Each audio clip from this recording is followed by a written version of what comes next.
Long now has mankind looked up to the skies and wondered if we are alone in this universe.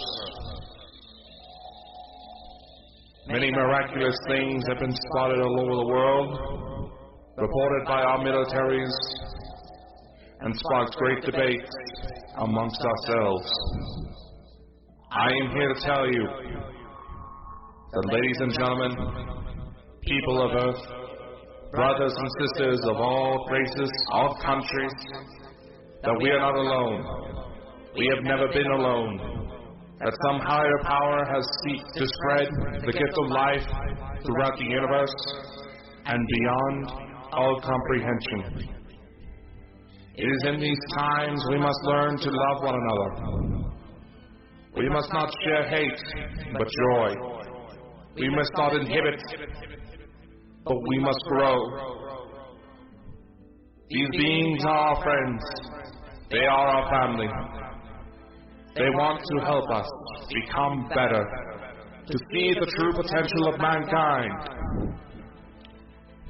And for maybe one day, we will join them in their voyage to help other beings from other star systems. As shocking as this news may be, it is nothing new. Our governments of the world have known for quite some time that we are not alone in this universe, and we have had contact for many of years, slowly preparing the American public and the publics of the world for such a revelation. We are not alone, and we are about to embark on the greatest journey mankind has ever experienced. Ladies and gentlemen, we have contact.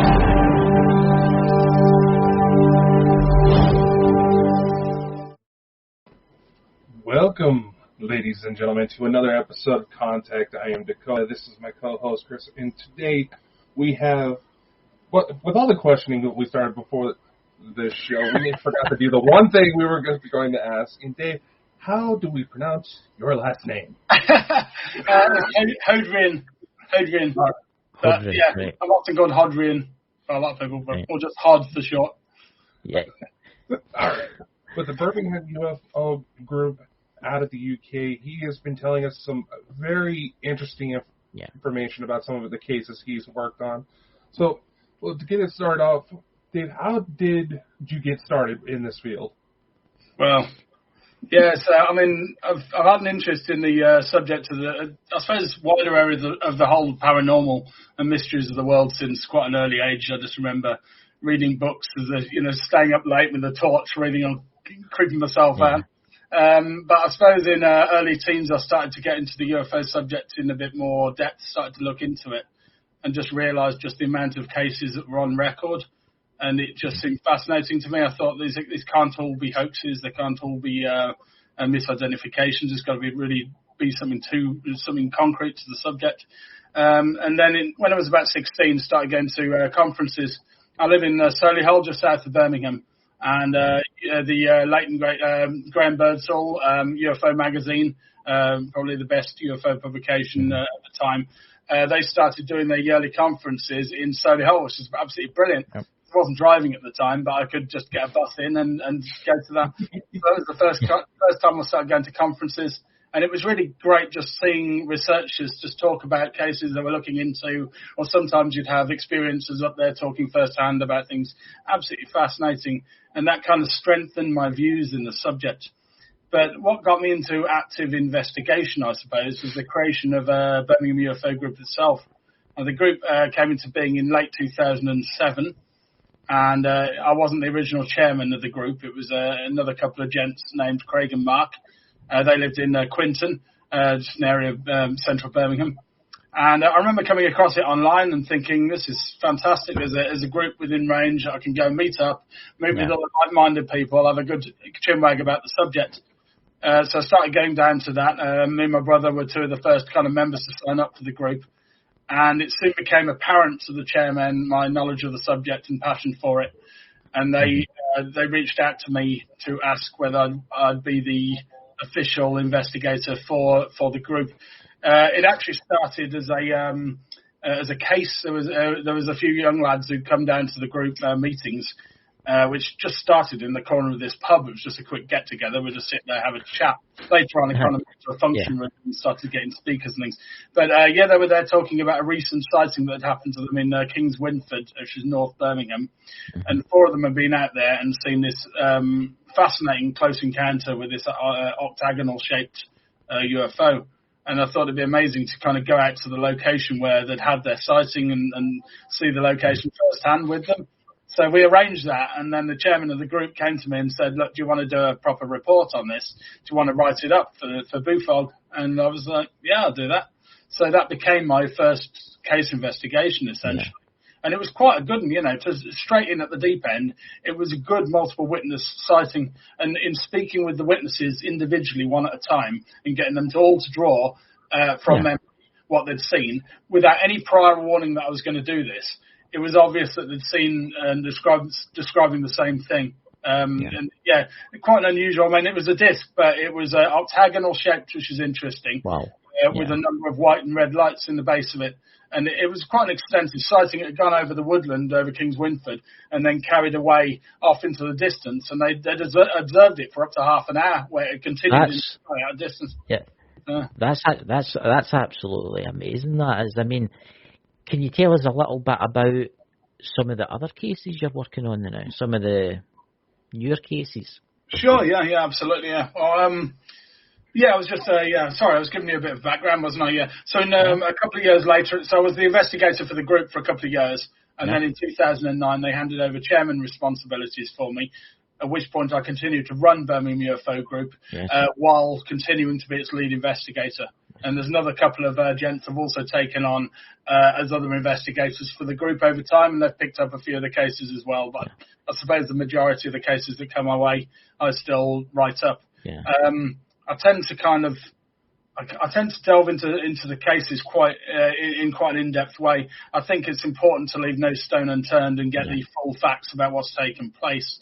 So I think people are sometimes surprised by the amount that I delve and the amount of questions I'll ask. And that's because it's very important to understand that the majority of UFO sightings are not alien craft. There's a lot of misidentifications of mundane objects. And I remain very grounded in the subject. I consider myself a very grounded researcher, but also open-minded enough to understand that this is real. It is going on a global level.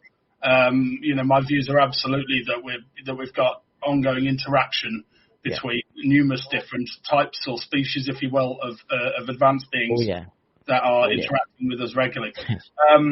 So I've always been fascinated in the contact area of the subject, especially. I think it gives us a window into what's taking place. Because once you've got over the kind of idea of them being real and flying around in the skies, the next obvious question to ask is, what are they doing here? They're obviously not just flying around randomly for years. So that's a good point. Yeah, and I believe that contact gives us a window into that. It gives us a delve into what's actually taking place and why they're here and what they're up to. So I've always been fascinated in that particular angle of the subject.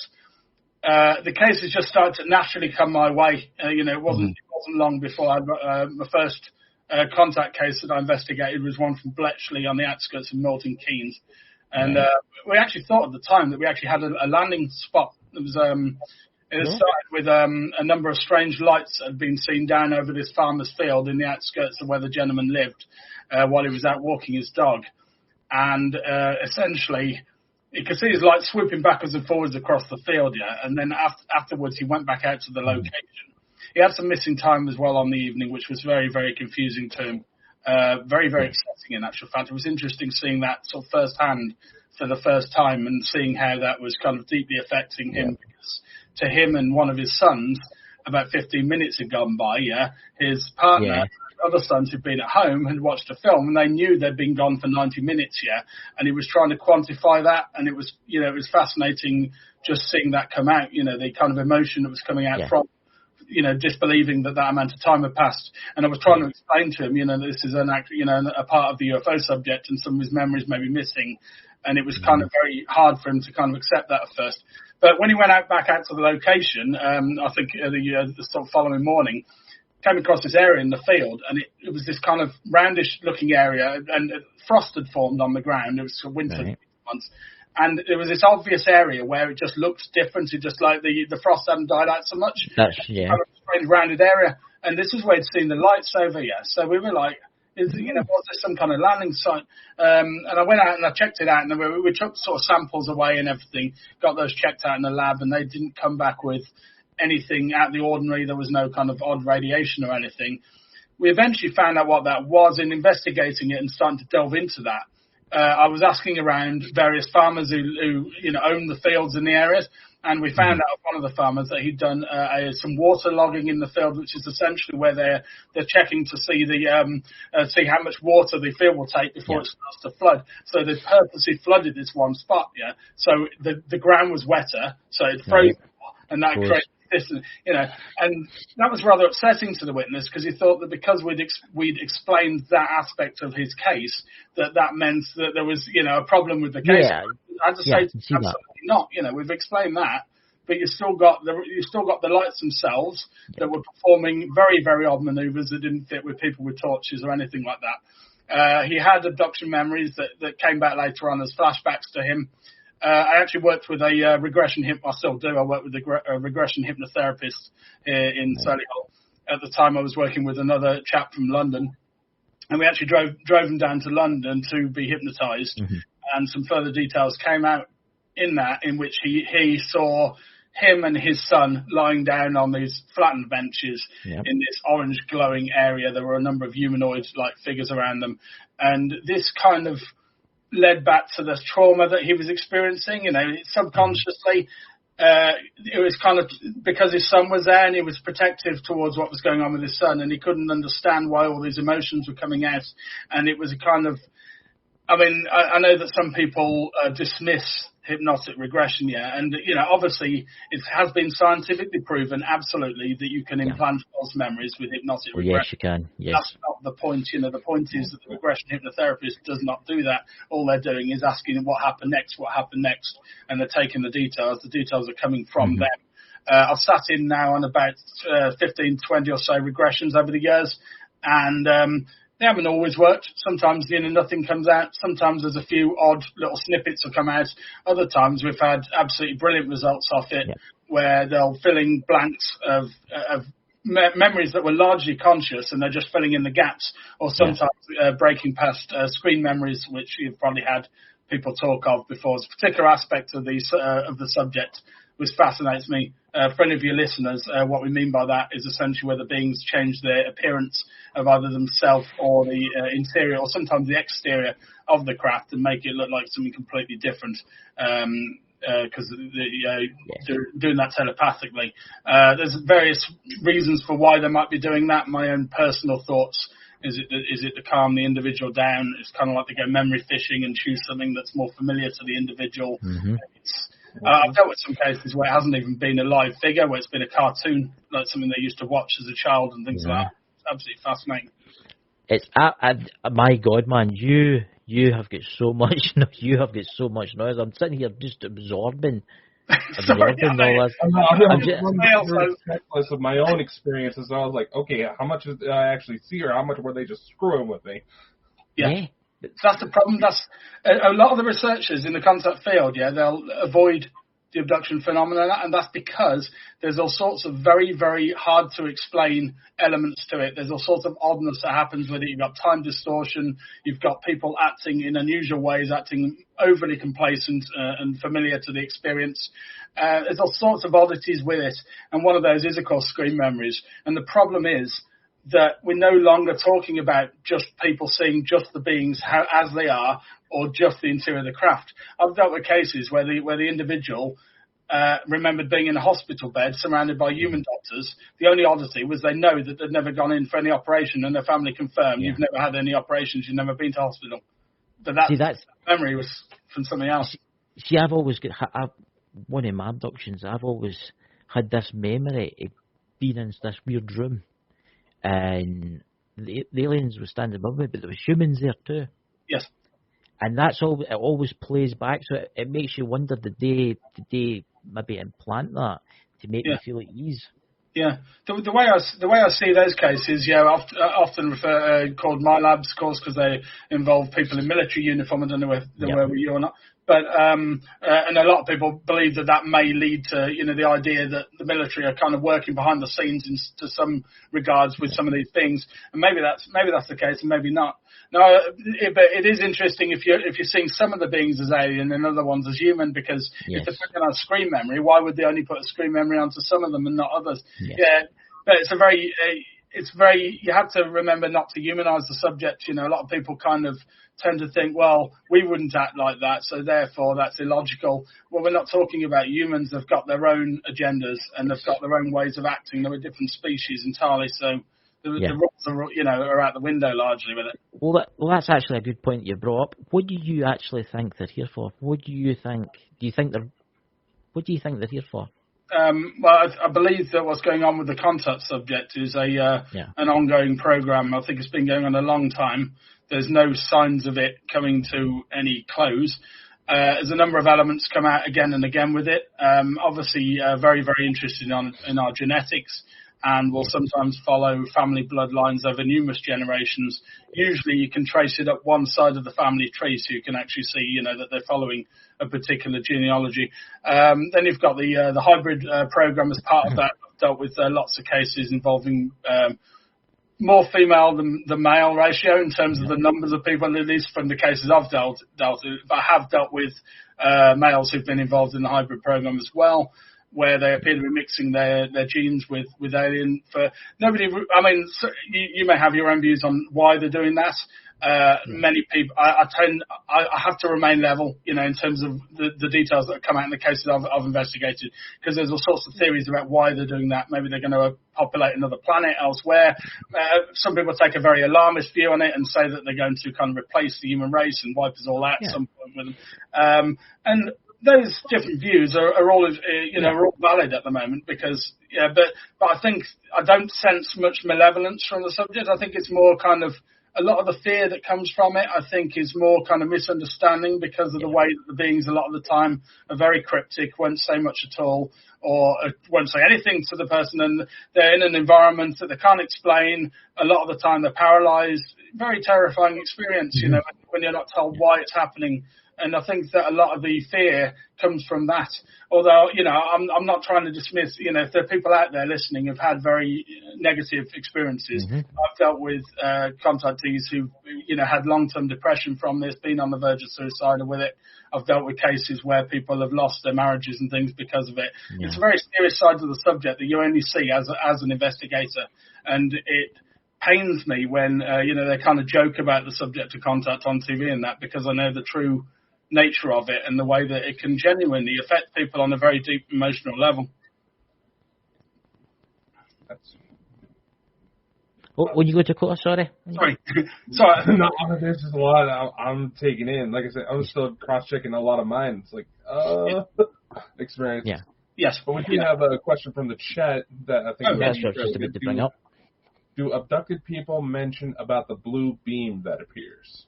Okay, so sometimes you get beams of light involved in a lot of the time that seems to be kind of coming from an actual craft. Like, let's say they're being taken from their room at night, they may see a beam of light coming either through the ceiling or through the window into the room, and a lot of the time they then literally lift off the bed or whatever, float through the window or sometimes through the ceiling, and they can see that they're in a beam being lifted up into a craft. A lot of the time the memories of that will be blocked out. In actual fact, it happens so regularly, it's been coined travel amnesia. So because a lot of the time they'll be in their bed, they might see some light or something or some sort of anomaly, and then the next thing they know, bang, and they're aboard the craft. So they're missing the actual travel. But I've dealt with many cases over the years where people have remembered the travel. In actual fact, in some cases, it leads people to have vertigo because they actually remember seeing themselves floating, right up above the house, hundreds of feet, and that's led to them having a fear of heights. And I think those kind of ongoing phobias that come from it are some of the evidence towards it being a real thing, because why would you have an ongoing... I mean, we all have dreams. We dreams about all sorts of things over the years, but Oh yeah. don't tend to affect you on a long-term basis. Even horrible nightmares you might have, within hours of waking up and realizing, oh, it's just a nightmare, everything goes back to normal, doesn't it? But with contact, again and again, these experiences deeply affect people for years to come, and they can remember stuff that's happened. I was talking with a gentleman a number of weeks ago. He had an experience when he was 8 years old. He remembers it crystal clear, like it happened yesterday.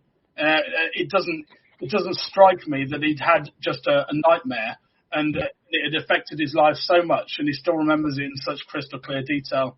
Yeah, I mean, usually with dreams, you can forget about them after a couple of days, but with my memories, and obviously with Dakota's too, I can play them back. I can all the way back to maybe 10 years ago. I can remember what happened that night, and it's made me. I don't know. It's just I can remember it to the T, to the 100%. Dakota, do you want to? And I think that's probably my view on that is because it's so out of the ordinary. You remember it as something special that's happened, something that's outside of your normal everyday life. So because of that, it leaves a lasting imprint on you. And a lot of the time, obviously, it can leave a lasting where you've got missing time involved. So a lot of the experience has been blanked out, or even all of it sometimes. That again can leave a lasting impression, but it's on a subconscious level. So a lot of the people I've spoken with over the years, they may have a particular fear of going back to a particular location, and for a number of years they don't even understand why they're terrified of that location. They just know that something has happened, but they don't even know what. And then later on they'll remember it and have some kind of trigger experience. And sometimes that trigger can be really, really random. In actual fact, sometimes it's involved with moving away from the location.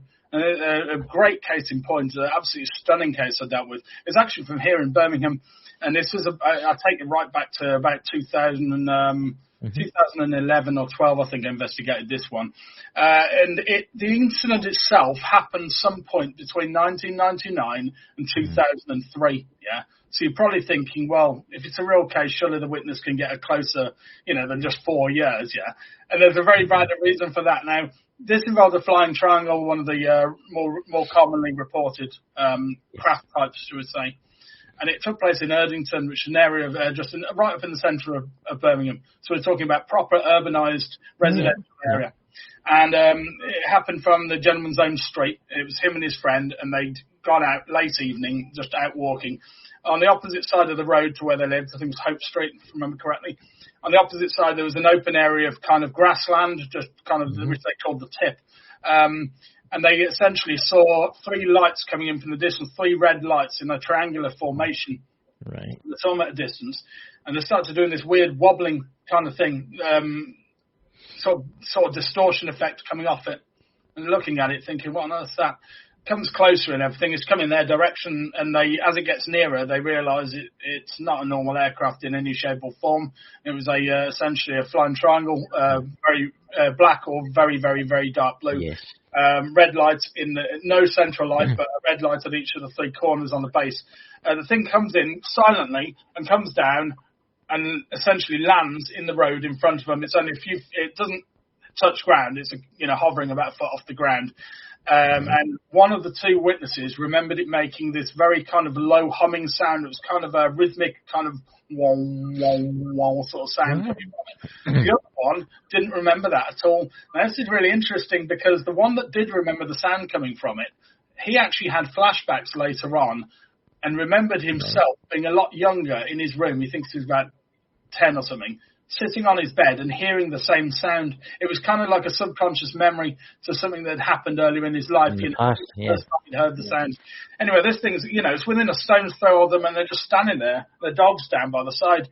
Dog doesn't seem to be reacting too badly to it, but after a while it runs right past this craft and sort of runs off back towards his house here. The thing then takes off silently and goes and hovers over the roof of the house, kind of stops a few seconds, and then moves off silently behind. They chase it down one of the side roads to keep watching it, and it's just totally gone. As they do, a lot of the time they'll tend to vanish exactly when you're not looking at them. And again, that happens so regularly that it can't just be a coincidence. But that's getting into another aspect of the subject. So anyway, they run down the street, and it's totally gone. They turn back round, and they remember kind of going back to their houses, they think. They wake up in the morning, They can't remember it at all. Memory's completely gone. Right. Right, this took place outside their own house here. They stayed there a number of years in the area, walking exactly the same location where this thing had been seen, and it doesn't even subconsciously, they don't have any reaction to it. The dog remembers it. The dog will not go across the area where it had been before, and they didn't know why. But the dog, they knew something was up with the dog, but they didn't know what. The memories had been completely lost. And you're probably thinking, well, how are you telling me about this case then if they didn't remember it? How do you know the details? Well, what happened is one of the witnesses, he used to come down BUFOG to our meetings quite regularly.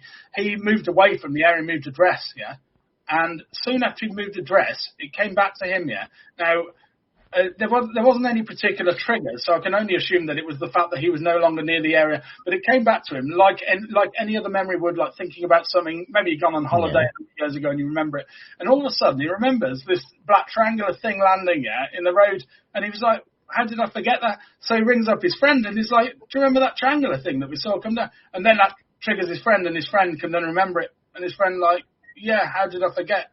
And it was kind of him talking about it.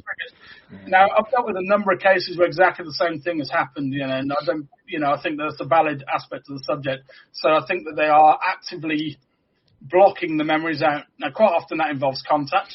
The landing craft there was no occupants came out or anything like that. Didn't appear to be any missing time as such, but the whole memory was missing. But when they remember the incident, they don't remember going aboard the craft or anything like that. But then you've got the thing with the sound with them remembering it back to a previous time. So I thought that maybe one of the witnesses was a contactee. Maybe his friend was just there, happened to be there as another witness, and it was kind of focused on the one. I don't think any abduction took place at that time unless it was blocked out even deeper and they had no memory of that at all. But who's to say for sure? This is the thing. Fascinating case. That is absolutely fascinating. I don't know if you'll notice in the chat or not, a couple of people are getting an EMF spike. I mean, this happens to us quite a lot. We've always got EMF meters running. Right. And Parapost Network, Brian, his EMF's spiking, and so is Dakota's. And it's always when we're talking about these individuals, these entities, whoever they are, interesting, it goes off the scale, because we've actually tested it. We've put the EMF up and down to computers and phones, and nothing happens. But as soon as you start talking about this subject, it's as if they're listening in. Because some of the people in here, a lot of people in here are ghost hunters, professional ghost hunters, and they're picking up like tones coming through. And another thing that I found interesting is that when I go to record just a random live, no pre-recording whatsoever, there's been several times people have noticed that when I start to have a bit of a stutter, it's almost like I can hear something interrupting me. I don't hear it at the time, but then I go play it back. There's voices. So one of the most recent recordings, it should be on this channel, you can hear what sounded like CE5 tones going off. Yes. Yeah. I was not playing the app. Yeah. It's like, It's just fascinating, isn't it? There is a lot of crossover with the contact field and the paranormal field. I think that any researcher who doesn't take that on board is being unrealistic about what's going on with the subject. I'd say about 85. I did actually do an official count a number of years ago of the cases I had at the time, and it was about 85%. I think 85% of the cases I'd looked into, the individuals who'd had contact experiences had also had experiences that you would usually consider to be linked with, say, poltergeist activity. Now, that's far too high. It's far too much of a coincidence. It's far too high a percentage for that to be a coincidence. There's a direct link there. Exactly what that is, I've got my views again. Now, I don't pretend to have all the answers. I just look at what I've seen over the years regarding the subject, the cases I've dealt with directly. But my view is that in having contact, the individual's psychic type senses, six senses are kind of elated from having these experiences, and that makes them more prone to having paranormal type incidents happen.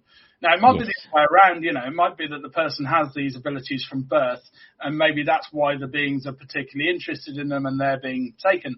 But I've dealt with lots of cases where people haven't had psychic type abilities and yet are still experiencers. So, there's no definite rules which happens 100% of the time.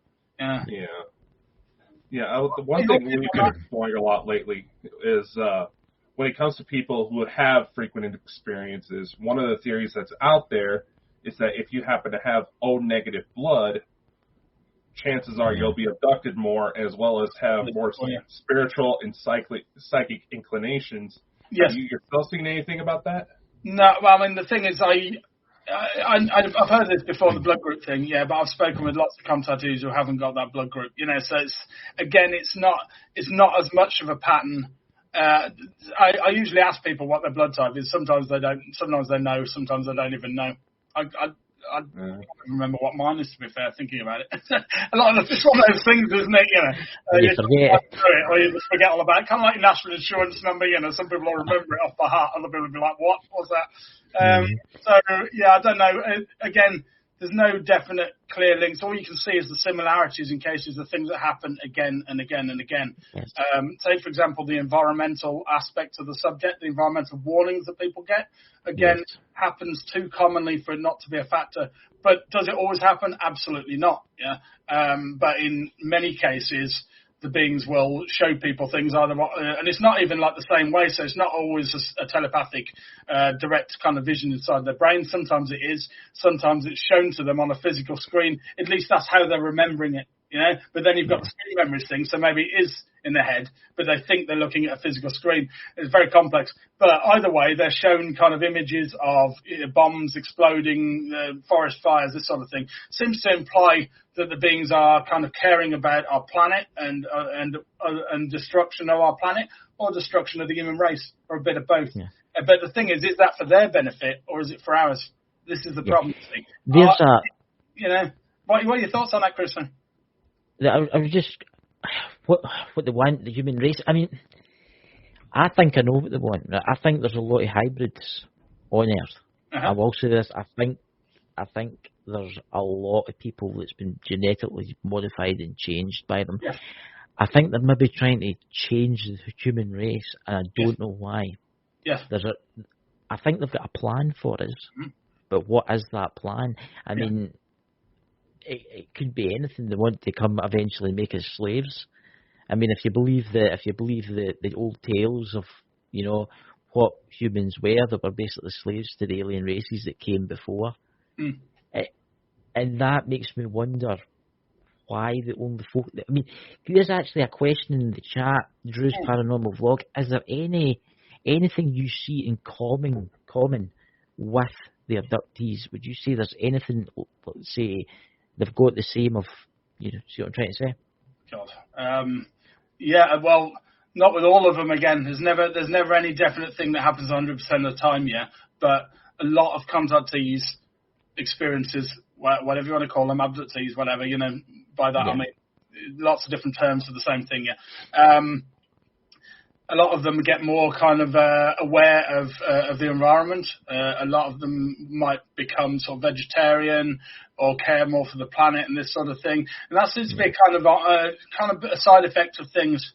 There's the stunning case, the aerial skull sighting in Zimbabwe that occurred, which you're aware of with the school children, and the being they saw, which was a grey, projected images into their minds again about this kind of danger of technology and of destroying the Earth's natural resources.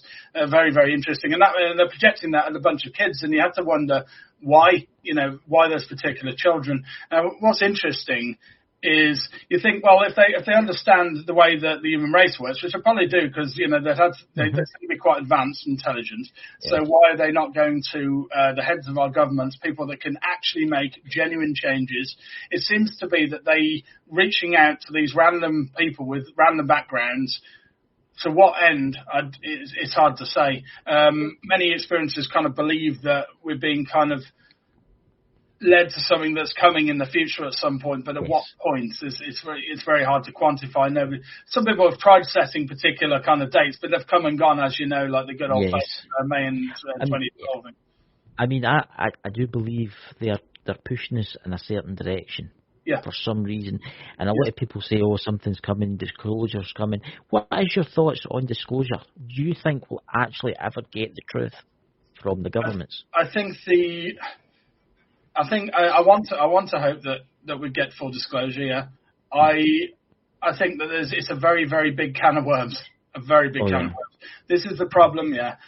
Because it's like what we're talking about right now, yeah. It's a lot more than them just flying around, yeah. It's very easy for the governments to say they're real, they're here, UFOs are real, they're flying around, yeah.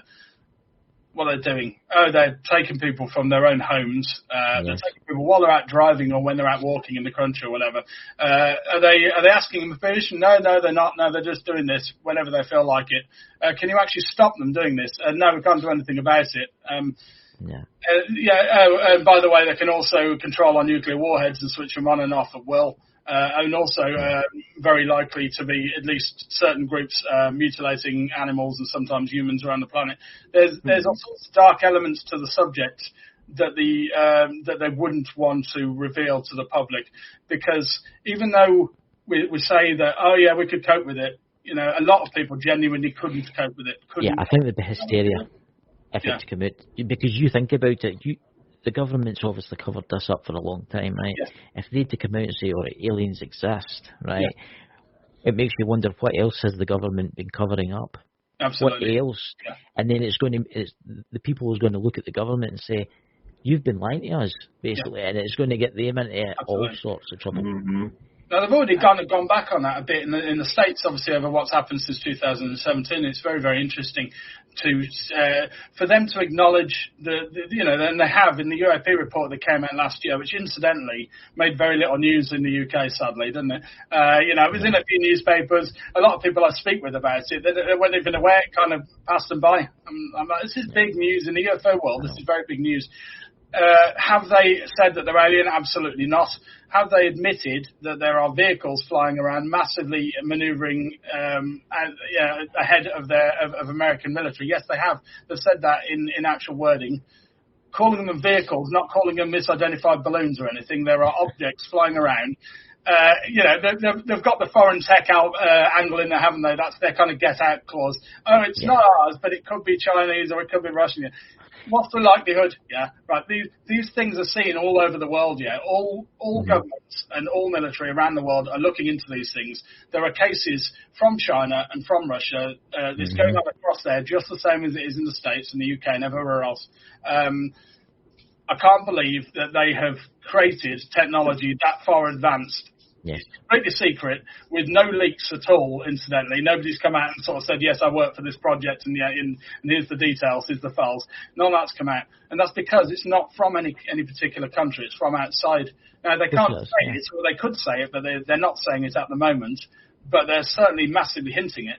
And the main people involved in that, and I'm talking primarily Christopher Mellon and Lou Elizondo, they've both made numerous comments regularly on podcasts and on TV programs, essentially saying it's not foreign tech. They don't believe for a second that it's foreign tech, and they've said that would be a very narrow-minded viewpoint to have, to think that it could be foreign tech because of what it's doing. I mean, it makes you wonder what the US government, let's take them for instance, have got stored away somewhere. The technology that they have got from these entities for a reason, because let's face it, they've probably turned around and said, you can take our human population, do tests on them, stuff like that, but we want technology, and that's how they're getting the technology. Absolutely, and this has come from, crashes right back to, of course, the infamous case Roswell. And I don't want to bring up Roswell too much because I'm sure people are sick and tired of hearing about Roswell. But at the end of the day, it's an absolutely stellar case. It's the amount of witnesses that have gone on testimony with deathbed confessionals, etc. I've got no doubt in my mind at all that was a crashed craft with occupants, and I think that the testimony on record is extremely compelling to back that up. I actually saw a TV program very recently on that, where they were testing them with new AI technology. I don't know if you saw this one, where they had it's kind of like lie detection done by artificial intelligence through a computer, and they were analysing some of the old videos of the witnesses talking about the beings that they'd seen and the craft and everything. Yeah. And I think it was kind of over 90% or something of the witnesses, it detected as true. Now, obviously, there's kind of there's a problem with that in the same way that there is with, standard lie detectors. It's not 100% infallible. But the fact that this AI that's brought out now, looking at old videos from years ago, was detecting them still as telling the truth is fascinating. Very, very good. So I think I think part of the thing with Roswell is the fact that even today, the president could go and ask for the files on Roswell, and we'll hit a brick wall, which President Clinton, famously tried to do, and he said that, he wasn't allowed to know. Now why on earth, would they cover up? Let's say it was some sort of top secret, mogul or whatever. Let's say it was that, which it wasn't, but let's say it was. Why on earth did they cover that up from a president asking about it 70 or 80 years later? It makes absolutely no sense. So that there will tell you that there's something very, very, big went down. Yes, I mean, I've always believed the story. I mean, I find it very interesting that happened where they were testing the nuclear weapons. Oh yeah. I think that had something to do with the crash. Absolutely. If you think about it, these aliens or whoever they are, interdimensional aliens, beings, they've came all this way to crash on Earth? No. They've came all this way, something's happened when they've been doing whatever they've been doing. That ship's went down. I mean, Dakota, what's the story on it? You were telling us about it, actually. It's meant to be young aliens that were driving it, basically. Yeah, one of the alleged conspiracies was that the inhabitants of the Roswell craft were essentially their equivalent of teenagers out for a joyride that got disrupted somehow and ended up crashing. And they say that they found this out because one survived, but later succumbed to his injuries. But obviously, with stories like that, you got to take it with a grain of salt. Yes. Yeah, it's quite a lot. I mean, some of the key witness testimonies back that up, that there was one alive and they were showing the soldiers it and things to see how they react. It's very, very kind of believable when you see the testimonies back to back that seem to correlate one another. But I mean, my own viewpoint on that, and this is just a viewpoint, is probably one of the sort of more commonly held viewpoints, that they got struck by a lightning strike because of the major storm that had happened the evening before, and I think that back then maybe they weren't prepared to handle a direct strike and what that would do, or maybe they had their craft in a certain, it was in a certain state where they could be, where if that happened it would have knock-on effects and cause a crash. Who knows, for definite, but it's just it's an interesting coincidence that there was this big storm, and of course there's one witness from back there who actually claimed to see, an object on fire crossing the sky across Roswell town, on that evening. The first, essentially could have been the first witness to the crash. But yeah, I mean, talking about UFO crashes, I mean, would your listeners like to hear about a recent crash? Yes, much more recent crash? Yeah. Yes, so, please. This is one that, unless you follow my group and read my case reports, you won't have heard of before, because it's never been released before. And this case came my way about 6 months ago now, and it involves a farmer from Devon. And back in 1976 or 75, I think it was, there was a farming crash, essentially. Your stock market plummeted, and he had to look around for other work, essentially. So he was checking in Farmers Weekly magazine and came across this advert in there saying that they were after a cattle ranch farmer to go and work in Venezuela, in the jungles of Venezuela. And he didn't have many ties at the time to the UK, so he decided to go for it. And he moved out there in 1976 and started sort of cattle farming. And within a year of being there, he actually had another unconnected UFO sighting of this multicolored glowing object, flashing multicolored lights that came down across the sky outside the ranch. There was just it's unrelated, but he had that sighting. But I'm going to fast forward 20 years. He's been out there a good while, and now it's 1996, summer of 96. And by this time, he's made kind of a head ranch hand. Yeah, he's in charge of one of his ranches. And he backed all this up, by the way. It was all backed up with, he sent me his official ID and everything. So he is who he says he is. His background completely checks out. Okay. So he owned this cattle ranch in an area called Corralito, in the middle of the Venezuelan jungle. Had a few kind of groupings of buildings, a kind of central HQ. That had an airstrip where, sort of planes would occasionally come into land. And every night, he'd go to the outer edges of the of the ranch to close the main gates. Yeah, he said it was quite dodgy working out there because there'd be kidnappings and things in the area, so it's actually quite a dangerous place to actually work. Yeah. So they had to make sure that every evening the gates were fully locked up. Yeah. Sorry, I said it was summer '96, didn't I? Oh no, maybe that was the previous one. Sorry, this took place around the Christmas period of 1996. Okay, and a lot of the ranch hands had gone home for the Christmas holidays. So remaining on the ranch was him, his two stepbrothers, and some other cowboys to look after the animals on the ranch. Anyway, they get in their truck and they drive out to the edge of the ranch. And then to do so, they go past their airstrip, that's kind of, closed down for the Christmas holidays. So they hadn't had any planes come in to land at that point. So they move out to the edge of the ranch. It was a good drive out there, good kind of sort of 20 or 30 minute drive out to the edge. So it's the ranch is quite a large area of land. Yeah. Right. At the gate, at the kind of northwest side, there's somebody there at the gate guard and everything, but it wasn't his job to properly lock up the gates. He just kind of keep watch. So they had a good old chat with him about half an hour, and then they start heading back. So him, his stepbrothers, and a few other farmhands had come along for the ride in their pickup truck. Yeah, so they're big, six witnesses for this, and they're on the way back, and the sun's just starting to kind of set in the sky. Obviously by that time it's kind of about mid-evening, so the sun's going down because of the time of year. Anyway, they get back to where the airstrip is, and they're driving along sort of past the edge of the airfield, and all of a sudden there it is. Comes in from the left of their vision. What they described seeing was a glowing yellow cylindrical shaped object.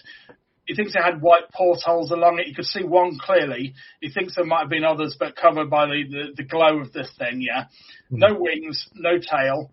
And don't forget, they were very familiar with knowing how aircraft looked at different distances because they owned the airstrip, so they're used to seeing aircraft come and go at various times of day. Mm-hmm. This was very, very low, He estimates it was about sort of 50 foot off the ground, so way, way too low for a plane to be flying at, And it was moving dead slow. It was moving sort of no faster than 20 miles an hour, which again is too slow for a plane to fly at and keep airborne. So this thing's moving along like this, just cylindrical, yellow, glowing thing with these white portholes on it. As it comes across in front of their vision, they pull up the pickup truck and they're getting out and they're standing next to the pickup truck watching this thing fly in front of them. About sort of 100 or so yards ahead of them. So it's quite close enough to see it in detail. As it kind of comes ahead of them, all of a sudden bursts into flames. Flames start ejecting from one end. Okay. The whole object, It continues floating along completely silently with flames running over its surface, And it starts moving off into the distance, They keep watch of this, and as it's moving away, it kind of heads over this area of jungle around the edge of the ranch, kind of near out this kind of very, very thick jungle out near the edge. And it was near the kind of ranch boundaries. And all of a sudden, the thing breaks up into 3 chunks without any kind of explosion type sound or anything. It was certainly within range. If there had been an explosion, they would have heard it. It was within a couple of miles, easy of them.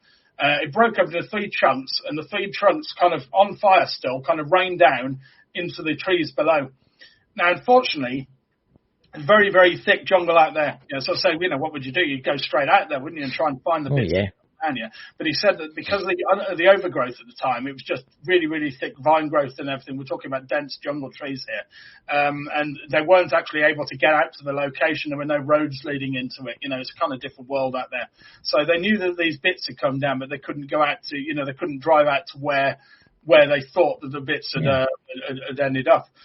So they essentially went back to the kind of main HQ and sort of started talking about it. So that night and everything, that's the end of that, what happens on that evening. Following day, they got the radio on. They just had the radio on at the HQ, just listening into local news. And there's a news report. And the news report is from an aircraft that had to make an emergency landing at San Fernando. Well, San Fernando is a larger town off to the southeast of Corralito. Okay, It had to make an emergency landing because they'd seen a glowing object come past their plane, flew past their plane and flew in a north direction. And they'd actually kind of diverted and landed, because it spooked them so much. So this came out of the radio, and so they're thinking, this could have been the same thing. It's glowing, seen by an aircraft, So you kind of think, there's something else going on in the area on the day, and they reported the same day that they'd seen it. It was heading north, and it was off to the right-hand side. They'd seen it coming from this direction. what's there. However, there was even further links. What happened was the farmhands, when they came back from their holidays, from sort of New Year and everything, they came back to the ranch, and some of them lived in a village called Guatemala. I think it was called Guatemala. It's off to the east of Carlito Ranch, essentially right where this object, the aircraft, would have ended up. If it carried on going north, it would have headed over this. Now, numerous people in the village reported seeing a glowing object come on in and then make a right angle turn over the village and start heading off to the west, which just so happened to lead to Carlito Ranch. So what we think we've got there is multiple different witnesses from different locations reporting the same object. They were able to trace the path it would have taken. So they saw it goes off to the west. Now, he said that when it came in, it was so low down.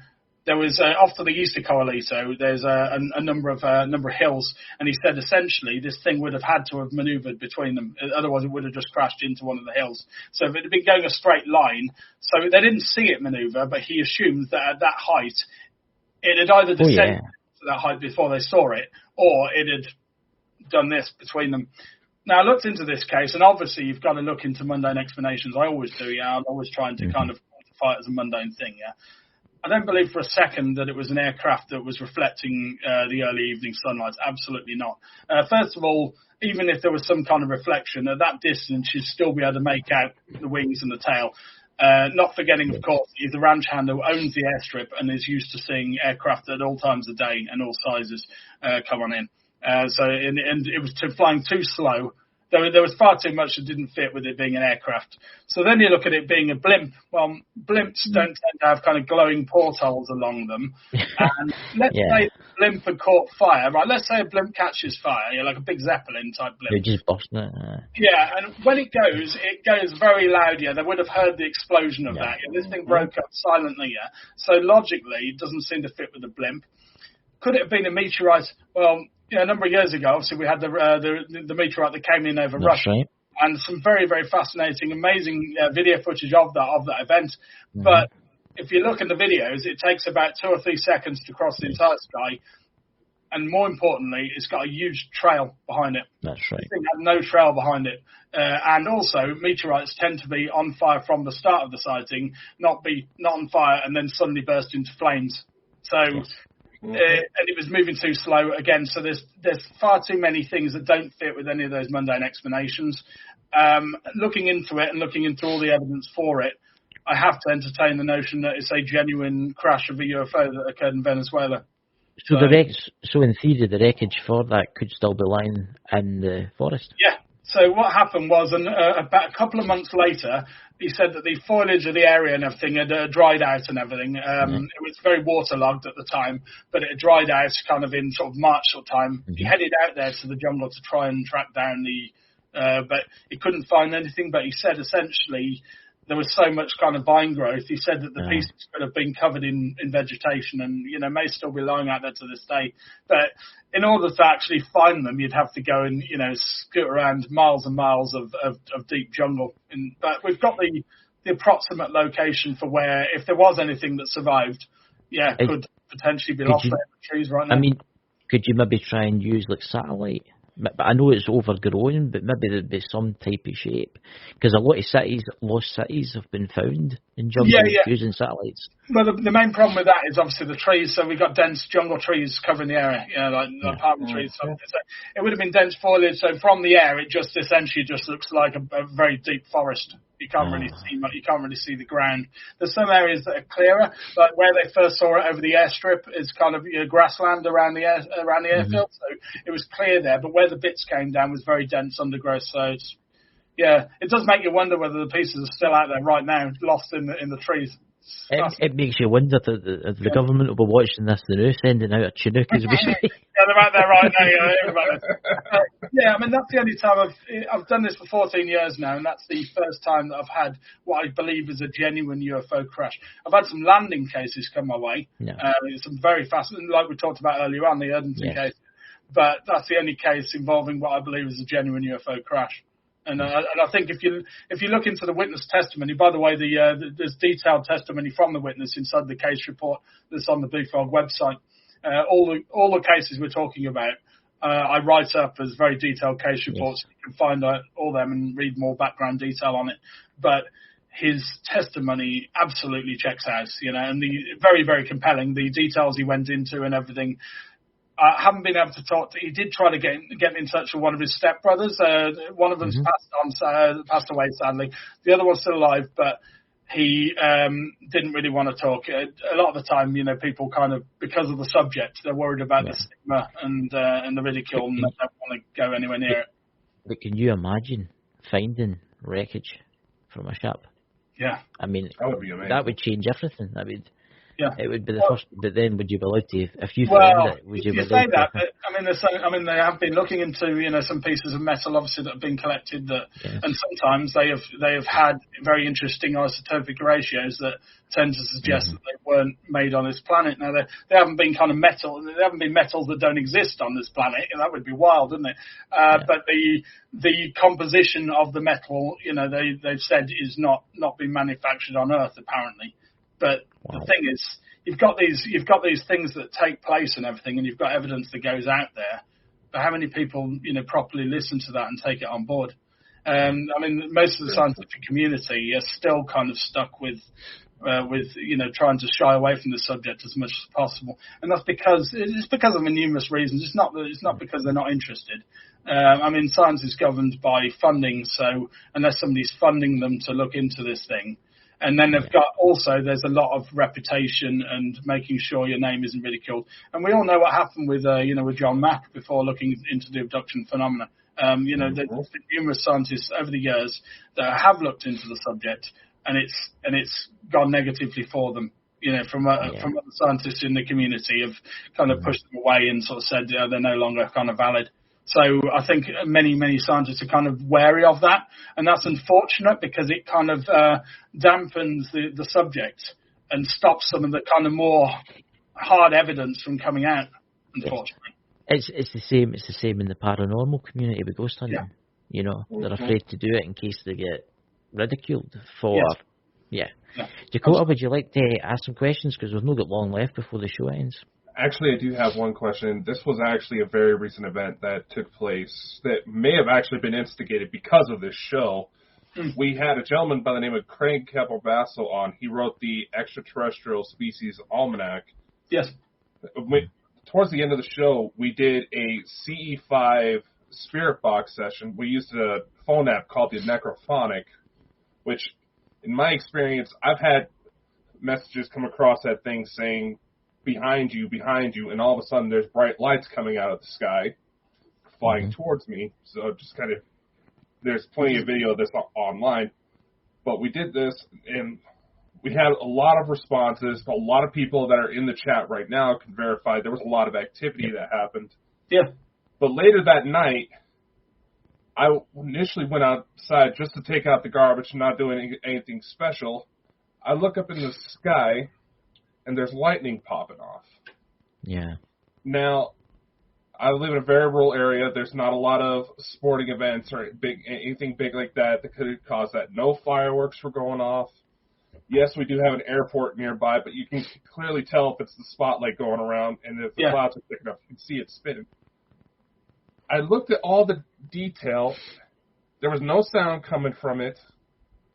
I looked at all the websites, all the flight data. I could not find any details of anything supposed to be in the sky at that time frame. Yeah. Have you ever had anything like that happen? Yeah, numerously. So, it depends on what are you talking about. Something that looks like sheet lightning? Did it look like sheet lightning? Yeah, it just looked like upper atmosphere lightning. Not really severe enough to cause any thunder, but enough to where you could clearly tell there's something going on above. Yeah, because you can sometimes get, obviously, there's a type of, sheet lightning is called, which is where you've got no thunderclaps, you've just got like the flashes in the clouds. There's a type of lightning storm. So, it could have been that, obviously. Other things that we've had have included, obviously you've got bioluminescence in clouds. Sometimes certain cloud types can have a glow to them, but it's not like what you're describing. It's kind of more like they're the whole evening, and you can just see it. Then you've got the blue lights that are seen in the sky. Sometimes I still get those reported to me, and that's essentially rail works. They're doing nighttime rail work repair, and they shine blue UV type lights, and they reflect off the clouds, and it creates this really wild, proper bright blue glow in the sky. That unless you know what you're looking at, you're like, wow, why is the sky glowing blue? Yeah. It's got to be like a spaceship up there or something. Yeah, I see that. Yeah. Then you've got your nightclub lights as well, or sometimes lasers from shows that are going on. But again, what you're describing doesn't sound like that. I mean, the closest thing I'd say to what you saw there is sheet lightning. It all depends on whether there actually was kind of stormy conditions at the time, or if it was supposed to be clear. No, it was cloudy at the time. There was a snowstorm earlier that day. Yes. I went on all the meteorological websites for the area. Nothing registered for that time frame. Yeah. And I was just like, what? The only thing that got suggested close to me was that there was a police standoff a few miles up the road from me, and they had a little drone out, and it would be about one of those typical 4 foot wide drones. I was like, that'd be mighty impressive if a drone did that. It doesn't sound like it was that. It sounds far too sort of wide scale and dramatic for that.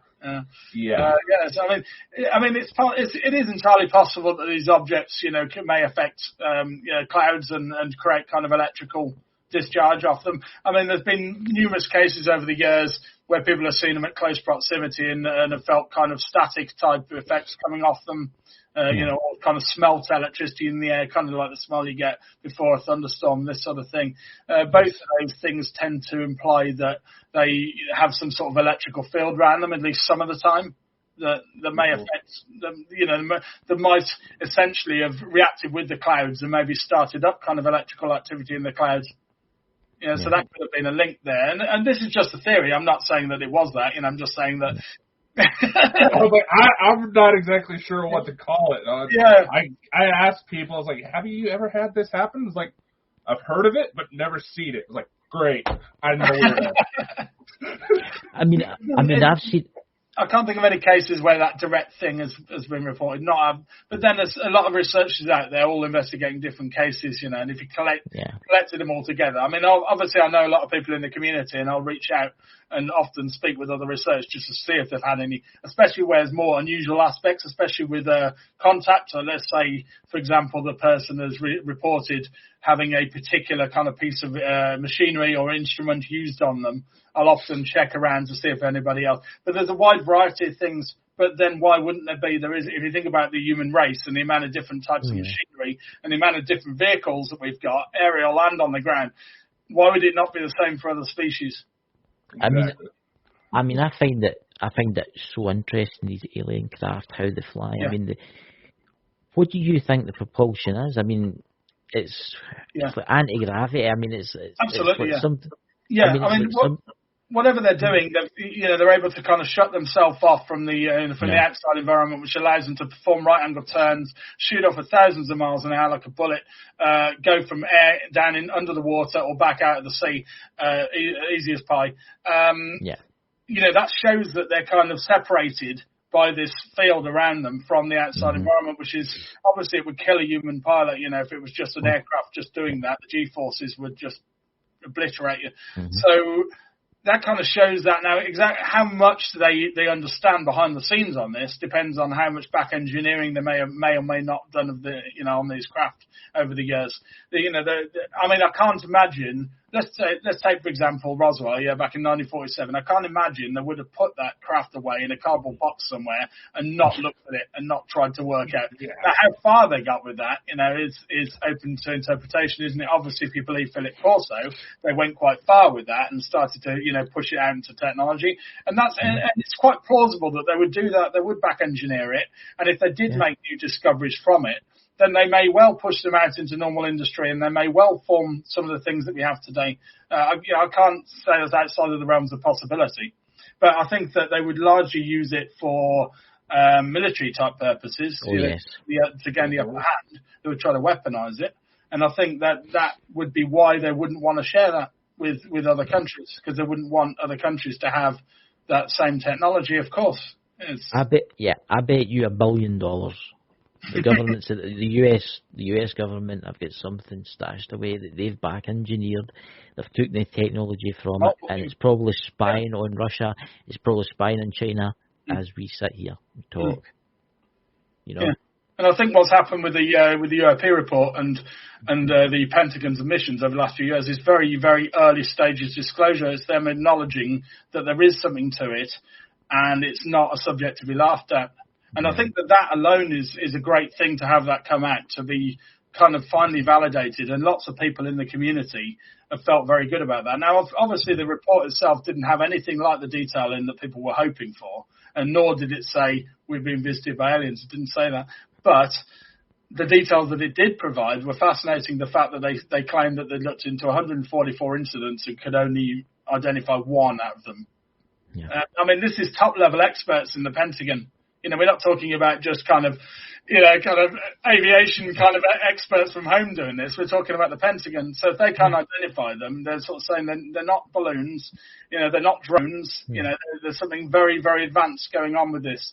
And if the things are performing intelligently, which they are, and are interacting with their pilots and interacting in a way that shows that they're making maneuvers, intelligent maneuvers, then that shows that it's not just, sort of robotic, that there's some kind of intelligence behind it. Yeah, and it's fascinating. Being interacted with, yeah. I mean, when you kind of realise that reality, it can't fail to be anything other than fascinating, you know. And it surprises me the lack of people who kind of do what I do. You know, there's not that many UFO groups, especially not in the UK, who are dedicating their time looking into this subject. And I'm surprised because of the amount of evidence on record supporting its reality. But I suppose a lot of people want to read about the evidence online, but not necessarily do stuff directly, because it does take up a lot of time and effort. Well, yeah. Visiting people and so writing the case reports and things like that. You know, there's no money to be made in it, and I don't really want that to be either, really, because it's not why I'm in this for. I'm not in it to earn money. You know, I'm just kind of trying to do my part. Disclosure, I suppose, in a way. You're trying to find the truth of what they are. Yeah. Well, it's been a really good night, and thank you for coming, Dave. No problem at all. Been a lovely chat. Please, guys, could you please visit Birmingham UFO Group on Facebook, YouTube. All the links to every site you've sent me, Dave, is below this video once it's uploaded. Everything will be there, especially Facebook, YouTube, and everywhere else. So, guys, thank you very much for coming tonight. Dakota, would you like to say anything before we go off? No, just again, thank you, Dave, for coming on. It's definitely been quite an interesting night, and I noticed that my EMF is still going off. So I imagine I might have something happen tonight. But everyone, do be safe out there. Remember, we do now have an official website, baldandbonkers.net. Do check that out. It is still technically under construction, but we got a lot on the plate coming, so please do check us out on all the platforms, Parapost. I'm not going to label them all off because we're going way too far. There's 50 of them. I tried to do a video through the week, and there was just too many of them, you know. But thank you, Dave, for coming on, and thank you, everybody in the chat, everybody in the podcast side. Have a great day tomorrow, and we'll see you on Saturday next week. Take care, guys. Bye. Bye-bye. Yep.